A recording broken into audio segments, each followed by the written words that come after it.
Magandang araw po. Nabasa ko, huwag mong tingnan ang pagkatalo bilang isang katapusan, kundi ito ay oportunidad para matuto. Sa bawat pagkatalo ay may nakatagong aral. Marami ang natatakot na sila ay mabigo. Iniisip nila na ito'y tanda ng pagkawasak at katapusan ng kanilang pangarap. Ngunit ang tunay na tagumpay ay hindi masusukat sa kawalan ng pagkakamali, kundi sa kakayahang bumangon at matuto mula rito. Tulad ng isang batang natutong maglakad, babagsak ka muna bago matutong tumayo ng matatag.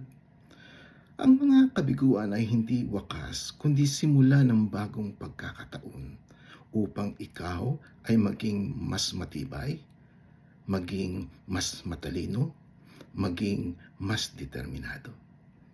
Kaya huwag mong tingnan ang pagkatalo bilang isang katapusan, kundi bilang mahalagang hakbang patungo sa tagumpay na sa bawat pagbagsak, pagkakamali at pagkabigo ay may panibagong pagkakataon para pumangon.